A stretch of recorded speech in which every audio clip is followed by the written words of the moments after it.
Tinatawag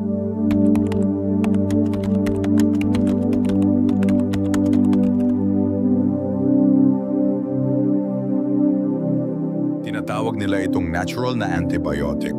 Pero paano kung sabihin ko sa iyo na ang bawang oo, ang simpleng sangkap sa kusina na ito ay maaaring magdulot ng masamang epekto kung ikaw ay lampas 15 at mali ang paggamit mo nito. Sa loob ng maraming siglo, pinupuri ang bawang bilang isang makapangyarihang natural na lunas. Kilala ito sa pagpapababa ng presyo ng dugo, proteksyon sa puso, pagpapalakas ng immune system, at kahit sa potensyal na pag-iwas sa cancer. Pero ito ang katotohanan. Habang kapaki-pakinabang ang bawang, karamihan sa mga taong lampas 50 ay hindi sinasadyang sinisira ang mga benepisyo nito. At hindi ito maliit na pagkakamali. Ito ang mga ugali na maaaring hadlangan ang bisa ng bawang o magdulot ng mga side effect tulad ng problema sa tiyan, epekto sa gamot o chronic na pagkapagod. Ngayong araw, ilalantad natin ang 5 karaniwang pagkakamali ng mga nakatatanda sa paggamit ng bawang at magugulat ka kung gaano ito kasimple, ngunit gaano rin ito kadelikado kapag hindi inaksyonan. Malalaman mo kung bakit ang maling pagluluto ng bawang ay pumapatay sa aktibong compound nito, paano ito maaaring makabangga sa mga iniinom mong gamot, bakit hindi ibig sabihin ng mas marami ay mas mabuti, paano nakaaapekto ang tamang oras ng pagkain, at kung epektibo ba talaga ang mga garlic supplements o sayang lang ang pera mo. Ito'y hindi pananakot, ito ay batay sa agham. Kapag alam mo na kung ano ang iiwasan at paano gamitin ang bawang ng tama, maaari mo itong gawing isa sa pinakamakapangyarihang at pinakaabot-kayang kasangkapang pangkalusugan sa araw-araw. Magsimula tayo sa pinakakaraniwang pagkakamali at ito ay nangyayari mismo sa kusina. Pagkakamali, Sir Barn, ang maling paraan ng pagluluto ng bawang. Ang bawang ay may napakahalagang reputasyon pagdating sa kalusugan, pero sa oras na ihulog mo ito sa mainit na mantika, maaaring nawawala na ang pangunahing benepisyong taglay nito. Sa loob ng isang clove ng bawang walang allicin, kailangan muna itong durugin o hiwain. Sa paggawa nito, na-activate ang enzyme na tinatawag na alliinase na nagre-react sa alignin para makabuo ng allicin ang compound na nagbibigay ng bisa laban sa high blood pressure, inflammation at bacteria. Ngunit napaka-fragile ang allicin. Sa sandaling ito'y mailantad sa mataas na init, lalo na sa higit 60 degrees, mabilis itong nasisira. Ibig sabihin, kung dinurog mo ang bawang at agad mo itong isinama sa mainit na kawali, malamang nawawala na ang pangunahing gamit nito. Para sa mga seniors na umaasa sa bawang, para sa suporta sa puso o kalamnan, mahalaga ito. Pero narito ang magandang balita, madali itong ayusin. Pagkatapos mong durugin ang bawang, hayaang magpahinga ito ng 10 minuto. Sa panahong ito, buo na ang alisin. Pagkatapos ilagay ito sa huling bahagi ng pagluluto. Hindi mo kailangan ng matagal na pagkakaluto, just enough para lumabas ang lasa pero hindi masira ang compound. Kung hindi mo gusto ang hilaw na bawang, may mga alternatibong paraan. Ang inihaw na bawang sa mababang init ay mas banayad sa tiyan at may antioxidants pa rin. Ang black garlic ay fermented at matamis ang lasa kaya mas madaling kainin. May iba rin na gumagawa ng garlic tea, dinudurog na bawang pinapakuluan sa maligamgam na tubig, sinasamahan ng honey at lemon. At kung microwave ang gamit mo, siguraduhing durugin muna ito at huwag magpainit ng lampas 30 segundo. Paalala lang huwag itabi ang dinurog na bawang sa mantika sa temperatura ng kwarto. Delikado ito at maaring pamahayan ng botulism. I-refrigerate ito at ubusin sa loob ng ilang araw. Si Robert, 68 taong gulang, ay akala niyang tama na ang kanyang ginagawa. Araw-araw siyang naglalagay ng bawang sa kanyang hapunan pero palagi niya itong inuuna sa mainit na kawali. Nang matutunan niya ang crush and rest method at ilagay ang bawang sa huli ng pagluluto, napansin niya ang pagbabago, mas masarap ang pagkain at bumuti ang kanyang blood pressure. Madali itong ayusin. At para sa mga seniors na nais sulitin ang bawat natural na sangkap, ito'y isang simpleng adjustment na makakapagdulot ng malaking epekto. At ngayon na alam mo na ang unang pagkakamali, dumako na tayo sa susunod, isang panganib na tahimik na nangyayari kapag ang bawang ay nakabangga ng gamot. Pagkakamali number 2, ang pagsabay ng bawang sa ilang gamot. Maraming tao ang tingin sa bawang ay walang panganib, natural naman kasi. Pero kung umiinom ka ng gamot, lalo na kung isa kang senior, ang bawang ay maaaring makipagbanggaan sa mga gamot at magdulot ng hindi inaasahang epekto. Magsimula tayo sa blood thinners tulad ng warfarin aspirin o clopidogrel. Natural na anticoagulant, ang bawang nakababawas ito sa pamumuo ng dugo. Ngunit kapag sinabayan mo ito ng gamot na may kaparehong epekto, maaari nitong palalain ang pagdurugo at pagmamanas. Pangalawa, kung umiinom ka ng gamot para sa diabetes tulad ng metformin o insulin ang bawang, ay pwedeng pababain ang iyong blood sugar ng sobra.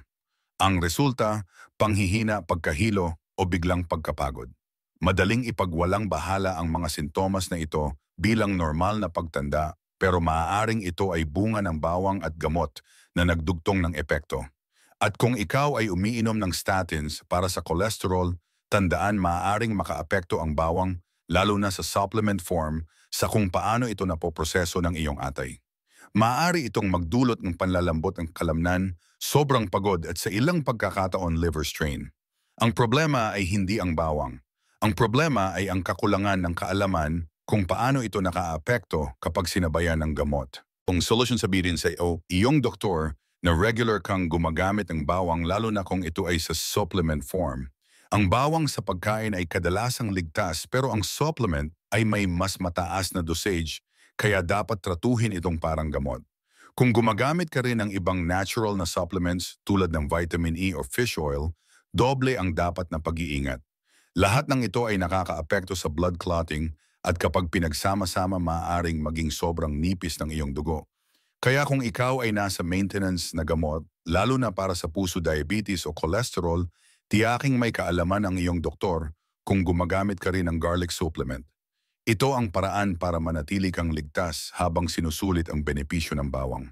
Ngayon na alam mo na ang panganib ng pagsabay ng bawang at gamot, lumipat tayo sa susunod na pagkakamali, ang paniniwala na mas marami ay mas mabuti. Pagkakamali number 3. Paniniwalang mas maraming bawang ay mas maraming benepisyo. Walang duda ang bawang ay puno ng nutrisyon. Pero tulad ng kahit anong makapangyarihang sangkap, kailangan itong gamitin ng tama. At para sa mga seniors, ang sobrang paggamit ay maaaring makasama kaysa makatulong. Madaling mahulog sa bitag. Naririnig mo na nakabababa ito ng presyo ng dugo, nagpapalakas ng immune system, at sumusuporta sa kalusugan ng puso. Kaya parang lohikal na dagdagan pa ito. Pero ang katawan ay may hangganan. Hindi palaging mas marami mas maganda. Sa isang punto, tumitigil ang mga benepisyo at nagsisimula ang mga problema. Unang maaapektuhan ay ang iyong tiyan. Ang sobrang bawang lalo na kung hilaw ay maaaring magdulot ng kabag-kabusugan o pagsusuka. Para sa mga may sensitibong tiyan, maaari rin itong magpasimula ng acid reflux o hindi komportableng pakiramdam sa tiyan.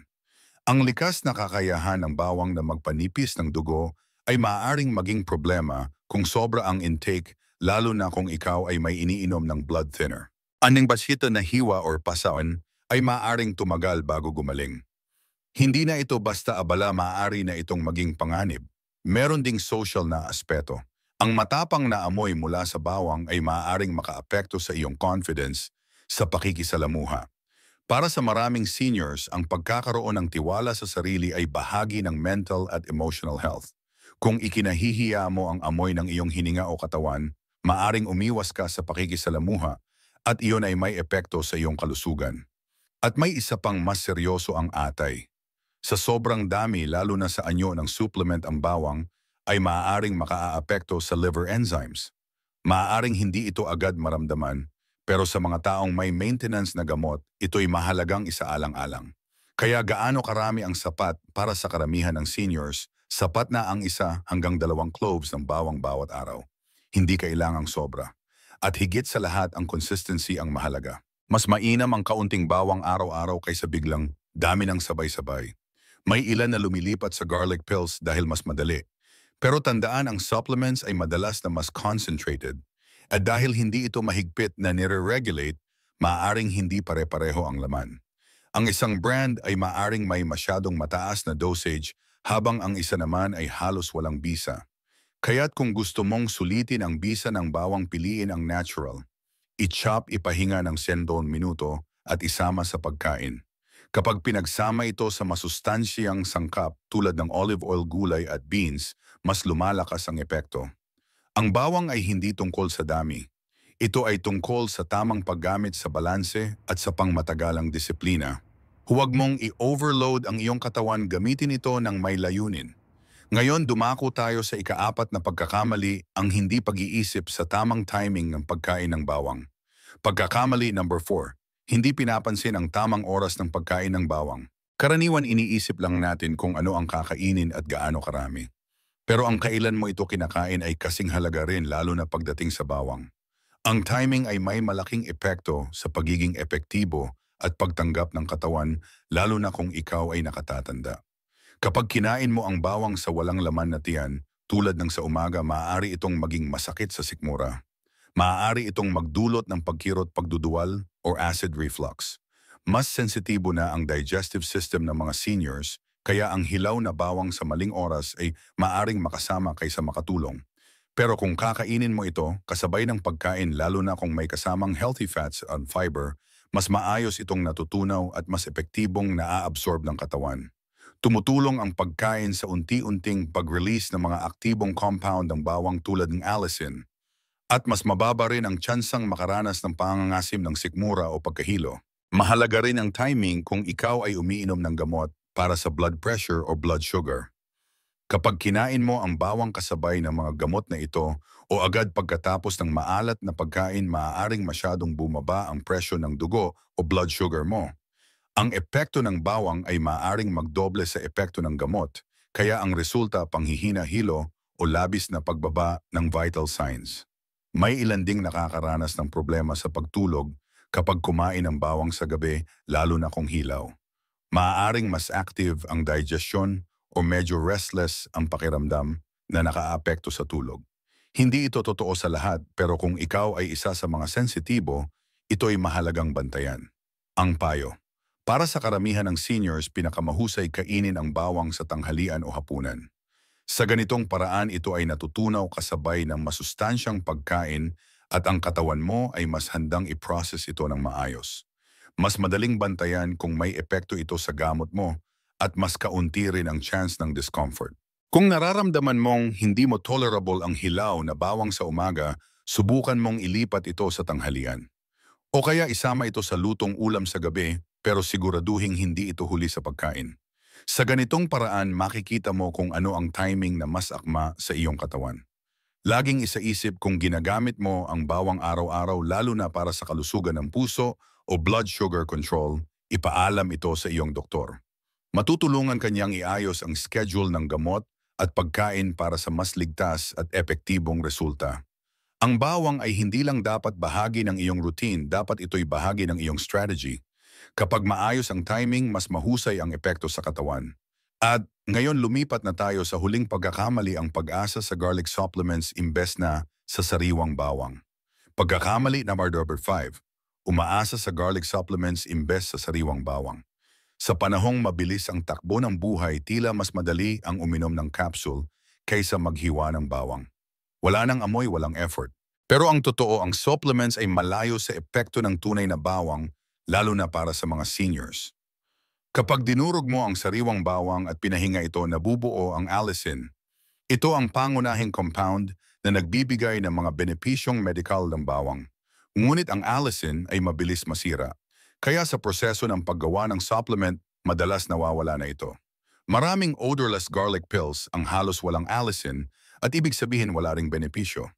Ang ibang supplements ay gumagamit ng aged garlic extract na may ibang klase ng antioxidant. Hindi ito masama, pero hindi ito kapareho ng sariwang bawang. At dahil walang mahigpit na regulasyon ang supplements, hindi mo alam kung gaano karami ang laman ng bawat kapsula o kung may laman nga talaga. Para sa mga seniors, ito ay mas sensitibong usapin. Dahil mas concentrated ang garlic pills, mas mataas ang risk na makaapekto ito sa mga gamot para sa dugo, cholesterol o diabetes. Isang kapsula ay maaaring katumbas ng 4 na cloves. At nung hindi ito kinain kasabay ng pagkain, maaaring unpredictable ang epekto nito sa katawan. May mga pagkakataon na kapaki-pakinabang ang garlic supplement, halimbawa kung hindi mo talaga kayang kainin ang bawang dahil sa allergy o matinding sensitivity. Pero ito ay dapat pinag-uusapan muna sa doktor. Sa kabuuan, ang pinakamahusay na paraan para makuha ang benepisyo ng bawang ay ang traditional sariwa, dinurog, pinahinga at isinasama sa pagkain. Makukuha mo hindi lang ang allicin, kundi pati ang iba pang nutrients tulad ng manganese at vitamin C. Mas higit pa rito ang pagkain ng totoong bawang ay nagpapakita ng iyong aktibong partisipasyon sa kalusugan mo. Ito'y hindi lang basta tableta, ito ay parte ng iyong disiplina ng iyong araw-araw na pagpapasya para sa wellness. At ngayon na naipaliwanag na natin ang lahat ng 5 pagkakamali, tapusin natin ito sa buod at mga mensaheng magpapatibay sa iyong bagong kaalaman. Balikan natin ang 5 pinakakaraniwang pagkakamali ng mga seniors sa paggamit ng bawang at kung paano mo ito magagamit ng ligtas at epektibo. Una, ang maling pagluluto ng bawang. Kung agad mong iniluluto ito pagkatapos hiwain, nawawala ang alisin. Solusyon: pahingahin ito ng 10 minuto at ilagay sa huli ng pagluluto. Pangalawa, ang hindi pag-iingat kapag sabay ang bawang at mga gamot. Ang bawang ay pwedeng palakasin ang epekto ng blood thinners, diabetes meds at cholesterol meds. Laging ipaalam ito sa iyong doktor. Pangatlo, ang paniniwalang mas marami ay mas mainam. Pero sobrang bawang ay pwedeng magdulot ng kabagpagnipis ng dugo o sobrang strain sa atay. Ang tamang dami, 1 o 2 clove kada araw, regular, hindi sobra-sobra. Pang-apat, ang hindi pagbibigay pansin sa tamang oras ng pagkain ng bawang. Mas epektibo ito kapag kinain kasabay ng pagkain, lalo na sa tanghali o hapunan. Iwasan ito sa umaga kung walang laman ang tiyan o bago matulog kung sensitibo ka sa pagkatunaw. At pang-5, ang labis na pag-asa sa garlic supplements. Kadalasan hindi ito kasing epektibo ng sariwang bawang. Kulang sa allicin, iba-iba ang potency at maaaring magdulot ng hindi inaasahang epekto. Kapag posible, piliin pa rin ang natural. Lahat ng pagkakamaling ito ay madaling magawa, pero mas madali rin itong maiwasan kapag may kaalaman ka. At ngayon alam mo na kung paano. Ang kaalaman mo ngayon ay nagbibigay ng kapangyarihan upang gawing tunay na kaalyado ang bawang sa iyong kalusugan. Isang simpleng sangkap, pero kapag ginamit ng tama, makapangyarihan. At ang maganda rito, hindi mo kailangang baguhin ang buong lifestyle mo. Kaunting pag-adjust lang, tulad ng pagpapahinga ng bawang bago lutuin, pag-iingat sa supplements o tamang oras ng pagkain, malaki na ang epekto. Sa NutriHub Bliss, naniniwala kami na ang edukasyong pangkalusugan ay dapat nagbibigay lakas, hindi nakakapagpabigat. Hindi mo kailangan ng mahal na gamot o komplikadong dieta. Kailangan mo lang ng tamang impormasyon, ipinaliwanag ng simple at may malasakit. Ang bawang ay parang simbolo ng mas malaking bagay, ang iyong kakayahang kontrolin ang kalusugan mo, isang matalinong hakbang bawat araw. Kung natuto ka sa video na ito o nabago ang pananaw mo sa bawang, i-like mo ito, makakatulong ka sa iba ring makakita nito. Huwag kalimutang mag-subscribe at i-on ang notifications. Tuwing linggo ay may bagong video kami tungkol sa nutrition, supplements, exercise at mental health, lahat nakatuon sa kalusugan ng mga taong 50 pataas. And kung may kilala kang maaaring makinabang dito, i-share mo rin ito. Minsan, ang isang simpleng impormasyon ay maaaring makaiwas sa isang seryosong problema. Bago tayo magtapos, isang paalala: ang kalusugan ay hindi nagbabago sa isang gabi, pero gumaganda ito sa pamamagitan ng maliliit, tuloy-tuloy at intentional na mga hakbang. Ang tamang paggamit ng bawang ay isang halimbawa kung paano ang simpleng bagay ay maaaring maging makapangyarihang kasangkapan sa wellness. Kung may tanong ka o gusto mong i-share kung paano mo ginagamit ang bawang sa iyong pagkain, i-comment mo sa ibaba. Binabasa namin lahat at madalas ay dito rin kami kumukuha ng ideya para sa susunod na episode. At kung may topic kang gustong talakayin namin, sabihin mo lang. Maraming salamat sa pagsama mo sa amin ngayon. Ingat ka lagi, manatiling mausisa at magkita tayo sa susunod.